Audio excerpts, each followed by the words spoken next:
सरकार के, उनके आगे ये सिस्टम ला कर लगा दो और पूछो फायदे पता चल जाएगा ज्ञान कितना है। पता होना चाहिए कि अदरक जड़ पे लगे रहे या फिर बेल पे लगे रहे। पता होना चाहिए कि पुदीना पानी में होए करे या रेत में होए करे। भाई पता तो होना चाहिए। ये वैसे बैठ गए मंत्री जी बन के, इन्होंने तो पूरी की पूरी हरकत इस तरीके से बना ली कि आंदोलन बदनाम हो जावे।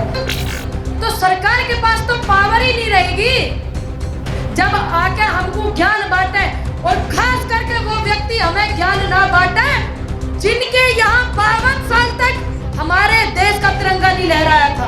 हमारी फसल हम जोते ना जोते, हमारे मंत्री जी को इतना ज्ञान ही नहीं है, उन्हें इन्होंने बिठा दिया तो भी क्या बात करेंगे। अब कैसे बतावे उन्हें कि दाम कभी मौसम की वजह से नहीं बढ़ता। भैया जानते हैं आप कौन है वो? आरएसएस वाले। कोई सवाल इनसे कर लो ये जवाब नहीं देते। इनसे पूछो बिल में क्या कमी है, और जो चाटुकार है उनसे मैं बात नहीं करना चाहती। वे जो उनके प्रवक्ता है, जो चटोरे दलाल क्या देख रहे हैं जिन्हें, मैं पूनम पंडित उनके साथ बैठूंगी। क्या आप भी बैठेंगे? लेकिन जो बड़े बुजुर्ग अपना आशीर्वाद दे रहे हैं उसी दिशा पे चलना। बड़े जमींदार हैं, वो अपनी फसल को जोत रहे हैं तो जोता, मैं नहीं रोक। सभी को किसान की बेटी पूनम पंडित का विनम्र राम राम। सभी लोग ठीक है क्या? चलिए बढ़िया है, उम्मीद करती हूँ सभी ठीक रहे, स्वस्थ रहे। और बात बिल्कुल वही आते हैं जहां चल रही है। किसानों का जो ये बिल है, ये लोग इस बात को ध्यान रखें जो सोचते हैं किसानों की परेशानी है और कई की नहीं है। गलत, मजदूरों की भी है। और जो मिडिल परिवार के व्यक्ति हैं उनकी ज्यादा ध्यान रखिए। यह बात है उनकी तो हद से ज्यादा। ये किसान है, अपने लिए तो 2-4 बीघे बो के जोत कर धर लेंगे अपनी खातर, लेकिन थारी हिस्सों भी ज्यादा बताने वाली है। फॉर एग्जाम्पल, जब बहुत ज्यादा स्टॉक हो जाएगा प्राइवेट लिमिटेड सेक्टर में, हो जाएगा। जवाब नहीं देते, क्या बात हो गई? ठीक ठाक हो सब? जब हो जाएगा ज्यादा स्टॉक तो सरकार के पास तो पावर ही नहीं रहेगी। ये पावर तो असीमित भंडारण करने वाली जो है प्राइवेट सेक्टर को है कि नहीं? ये किसको होनी चाहिए पावर? सरकार को। अब जब सरकार को नहीं होगी, जो राशन डीलर के बाहर दुकान लगा हुए हैं और जो मजदूर भाई जिनके पास भूमि नहीं है उनको मिलता है अनाज, वो भी नहीं मिलेगा।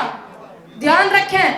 और इतनी महंगी महंगी फसल एक भाई को दे दी कच्ची फसल, सब्जी फल एक ने दे दिया पक्की फसल, गेहूं चावल अनाज आदि समझते हैं कच्ची फसल पक्की फसल, सारे किसान है। तो तारा क्या होगा जो ठेले पे सब्जी बेचे जा जाके? भाई इतना मूर्ख थोड़ी है कोई जो लाला रामदेव जी की दुकान में या शोरूम में लाके सब्जी ना 1000 रुपए की ठेले पे बेचेगा 500 रुपए की लाकर। या हम मूर्ख थोड़ी जो हम खरीदेंगे। तुम खरीदोगे? हाँ ना में जवाब दो। हाथ हिला रहे हो, बोलो ना हाँ या ना। नहीं खरीद सकते ना? हमारी तो इतनी हैसियत नहीं जो बड़े बड़े शोरूम में तो कर ले किसान है, घरों पसीना टपक जा, 2 रुपया पेट्रोल पे बढ़ जा, आजकल 100 रुपया हो रहे। 22 किलो इन बिलों में लिखा हुआ है कि जो अनलिमिटेड की स्टॉकिंग है उसको कब रोकी जाएगी। क्लोज नंबर 3 में लिखा हुआ है। ऐसी में तो भंडारण वाला जो बिल है उसमें लिखा हुआ है जब रोकी जाएगी जब महंगाई 1.5 गुना हो जाएगी। मैंने नहीं लिखा, उन बिलन में लिखा हुआ। और जो हमें ज्ञान बांटते हैं सरकार के नुमाइंदे, जो अंधभक्त गणे ज्यादा हो रहे हैं, मेरे पास ऐसा कोई इंजेक्शन अभी नहीं है ज्ञान को जो मैं उनके लगा दूं, तो वो उसको पढ़ने में जो बिल उनकी सरकार लेके आई, माननीय मोदी जी ने जो फैसला लिया है उसमें लिखा हुआ जब आके हमको ज्ञान बांटे, और खास करके वो व्यक्ति हमें ज्ञान ना बांटे जिनके यहाँ 52 साल तक हमारे देश का तिरंगा नहीं लहराया था। है कि नहीं? जानते हैं आप कौन है वो? आरएसएस वाले। तो वो लोग हमें ज्ञान ना बांटे, मेरा अनुरोध है। और सबसे ज्यादा रिक्वेस्ट मेरी युवाओं से भैया, हरियाणा का और पूरा भारत का जो खून है ना युवाओं का, जोशीला है, गर्म है, मान्य हम, लेकिन जो बड़े बुजुर्ग अपना आशीर्वाद दे रहे हैं उसी दिशा पे चलना। 95 दिन ऐसे ही पूरे नहीं हुए, इन्होंने तो पूरी की पूरी हरकत इस तरीके से बना ली कि आंदोलन बदनाम हो जावे। लेकिन एक परमात्मा भी साथ में बैठा हुआ है, और किसान जो है परमात्मा के बाद उसका नाम आता है किसान का, परमात्मा का दर्जा उसने दिया जावे, अब परमात्मा उसके साथ है। और आप सभी जानते हैं कि जो फसल होती है वो बच्चे की तरह पाली जाती है। भैया जो ज्यादा बड़े जमींदार हैं वो अपनी फसल को जोत रहे हैं तो जोता मैं नहीं रोकूंगी, क्योंकि देखो वो क्या लगे हमारी फसल हम जोते ना जोते पूनम पंडित कौन है कहने वाली, तो वो जोत सके। लेकिन मेरा सभी से अनुरोध है आप अपनी फसल को नष्ट ना करें, हाथ जोड़ के मेरी सभी से बार बार विनती है आप उसको नष्ट ना करें, मजबूती से खड़े रहें और डटे रहें। और जो नारी शक्ति है बहुत मिल रही है देखने के लिए और बड़ा अच्छा लग रहा है मुझे आके यहाँ पे, लेकिन मेरा एक अनुरोध भी है महिलाओं से और उनके परिवार से, समस्त भारत से, कि आप नारी को बोलने के लिए बोलिए, आवाज सच की होनी चाहिए। किसानों का मुद्दा चल रहा है, सबको बोलना चाहिए।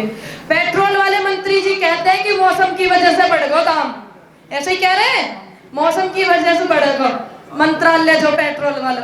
अब कैसे बतावे उन्हें कि दाम कभी मौसम की वजह से नहीं बढ़ता भैया, जब मंत्री जी उन्हें, हमारे मंत्री जी को इतना ज्ञान ही नहीं है, उन्हें इन्होंने बिठा दिया तो वे क्या बात करेंगे, वो तो यूं ही बात करेंगे। तो कृपया करके मेरा अनुरोध है विपक्ष वाले भी अगर मेरी बात सुन रहे हैं कि ध्यान से देखा मैं मंत्री संतरी अपने ज्यादा इन्होंने हास्य कवि बना दिया। कपिल शर्मा से बढ़िया सोच ला मैं इनके प्रवक्ता, हम मानते हैं कपिल शर्मा से बढ़िया कॉमेडियन है पात्रा साहब भी और मंत्री जी भी, और भी बहुत सारे प्रवक्ता हैं जो हास्य की बात करते हैं, ज्ञान की बात नहीं करते। इनसे पूछो बिल में क्या कमी है तो हम बताते हैं, किसान बता रहे हैं 95 दिन से, मैंने भी बताया, मेरे बुजुर्गों ने भी बताया, बड़े भाई तो इस्तीफा दे का लिए क्योंकि इन्होंने दुख जताया बेचोटाला जी ने कि हाँ किसानों के साथ गड़बड़ है, तो अपने पद को भी उन्होंने नहीं ध्यान में रखा। तो ऐसे ऐसे लोग बता रहे हैं कि क्या कमी है, लेकिन इन सरकार के जो नुमाइंदे हैं उनमें एक बड़ी दिक्कत चल रही है, सच को नहीं स्वीकारते हैं। अब वे पढ़ पढ़ के बैठे भैया, डिबेट वालों का और चैनल वालों का टाइम खराब ना करें, एक ही उनके पास जवाब होता है, सोनिया गांधी, प्रियंका गांधी, राहुल गांधी और तुम्हारे ये क्या नाम अखिलेश यादव जी और पाकिस्तान। कोई सवाल इनसे कर लो ये जवाब नहीं देते। और मेरा अनुरोध है मीडिया वालों से जो सच्ची पत्रकारिता करते हैं और जो चाटुकार है उनसे मैं बात नहीं करना चाहती, जो सच्चे मेरे पत्रकार हैं उनसे मेरा विनम्र निवेदन है भाई तुम्हें अधिकार है। देखिए रंजित जी ने इस्तीफा दिया ना कि मुझे सच दिखाने की अनुमति नहीं है और मैं झूठ दिखा नहीं सकता। अनुरोध है वे जो उनके प्रवक्ता है ना, जो चटोरे दलाल क्या देख रहे हैं, जिन्हें तलवे चाटने वाले जो हैं सरकार के नुमाइंदे, उनके आगे यू सिस्टम ला के लगा दो और पूछो फायदे बता, पता चल जाएगा ज्ञान कितना है और आह्वान कितना है कि नहीं भाई। पता तो होना चाहिए, ये वैसे ही बैठ गए मंत्री जी बन के, पता होना चाहिए कि अदरक जड़ पे लगे रहे या फिर बेल पे लगे रहे, पता होना चाहिए कि पुदीना पानी में होए करे या रेत में होए करे, भाई सबके टेस्ट होने जरूरी है। और मैं सभी से एक रिक्वेस्ट करूंगी कि जो हमारा मोर्चा मंच है, ये मेरे निजी विचार है, मुझे पता नहीं कि ये गलत है या सही है, तो मैं अपनी बात उनके सामने भी रखूंगी। मोर्चा मंच के हमारे बड़े भाई आए हुए हैं ये, और तो मैं इनको भी ये बात साझा करूंगी। और मोर्चा मंच के जितने भी हमारे किसान बड़े बड़े नेता हैं, देखिए हमने आंदोलन को चलाने के लिए और बिल रद्द करवाने के लिए बहुत से काम किए हैं इसी पीरियड में, करे कि ना करे। ट्रैक्टर रैली भी हुई है, तब मुझे पता नहीं मुझे ज्ञान का कितना आवार है, उम्र कम है, कोई गलती हो जाए तो मुझे सभी माफ कर देना, क्षमा कर देना। लेकिन आंदोलन का एक अहम हिस्सा भी बचा हुआ है, अनशन। क्यों ना हमारे बड़े नेता अनशन के लिए कहें तो हम उनके साथ बैठेंगे, मैं पूनम पंडित उनके साथ बैठूंगी। क्या आप भी बैठेंगे, हाँ या ना? हाँ। बैठेंगे ना? हाँ। सारे मैं अनुरोध करूंगी और मंच के सामने ये प्रस्ताव भी रखूंगी।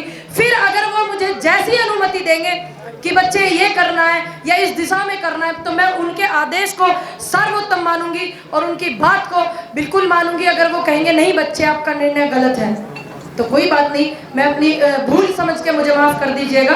बाकी जो सहयोग करेंगे, देखिए अगर मैं पूनम पंडित अकेली अनशन पे बैठ जाऊं ना, तो जो ये तलवे चाटने वाले मीडिया वाले फटसू पहुंचेंगे और कहेंगे पूनम पंडित को तो फेम चाहिए, फेम या हमारा बैटरी है, यूं भी तो गड़बड़ है। अब मेरे जैसे बच्चे को तो सारी चीज ध्यान में रखनी पड़ रही है।